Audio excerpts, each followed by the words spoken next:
ఏదన్నా ఎవరైనా లాగేసుకుని ఉంటే మీ దగ్గర నుంచి, ఏదన్నా ఒకవేళ నష్టపోయి ఉంటే, ఒకవేళ సాతాను మిమ్మల్ని నష్టపరిచి ఉండుంటే, ఎబినేజరు దేవుడి గురించి ఈరోజు నేను ప్రకటిస్తున్నాను, మళ్ళీ అవన్నీ తిరిగి తెచ్చుకుంటారు. హల్లెలూయా.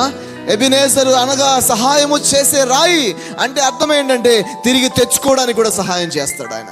తిరిగి తెచ్చుకుంటాం. నేను ప్రార్థన చేస్తున్నాను, శత్రు సమస్య పోవడం మాత్రమే కాదు, మిగతా వాళ్ళ దగ్గర నుంచి కూడా సమాధానం ఏర్పడాలి.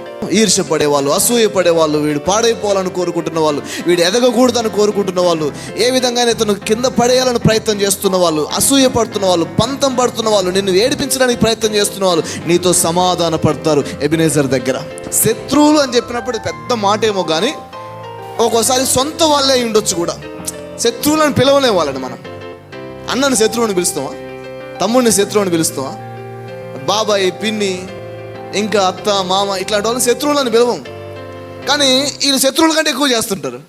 నాతో ఒకరోజు ఒక సిస్టర్ ఉంటుంది, ఎన్ని చేసినాం బ్రదర్ వాళ్ళకి, మేము ఎన్ని చేసినాం, ఈరోజు మాకే రివర్స్ అయ్యారు అని చెప్పేసి అంటారు. కానీ శత్రువులని పిలవలేము, సమాధానం ఉండదు, తీరుచుకొని పోతుంటారు వాళ్ళు. మనం ఫంక్షన్ అని చెప్పిన రోజునే మన ఇంటి ముందు నుంచే బండి వేసుకొని వెళ్ళిపోతారు వేరే ఊరికి. ఏం పని లేదు, ఆ కాలువ కట్టగాడి పోయి సాయంత్రం దాకా కూర్చొని ఫంక్షన్కి రావడం ఇష్టం లేక. ఒక ఆయన ఇలాగ ఇల్లు కట్టుకొని ఓపెనింగ్ చేస్తే వాళ్ళని పిలిపిస్తే వచ్చిన కాడి నుంచి చుట్టాలందరినీ, బంధువులందరినీ, దగ్గర వాళ్ళందరినీ కాడిపోయి ఎంత పెట్టుకున్నాడు, యాడ్ నుంచి వచ్చినాయి ఇదే ఎంక్వైరీ చేస్తున్నాడు. అరే మా వాడు మంచి ఇల్లు కట్టిండు, దేవునికి స్తోత్రం అనట్లే. ఈడికి యాడ్ నుంచి వచ్చినాయి, ఎట్లా కట్టిండు, లోన్ ఏమైనా తీసుకున్నాడు, ఎంత లోన్ తీసుకున్నాడు, ఈడికి బ్యాంక్ లోన్ ఎవరు ఇచ్చిండ్రు.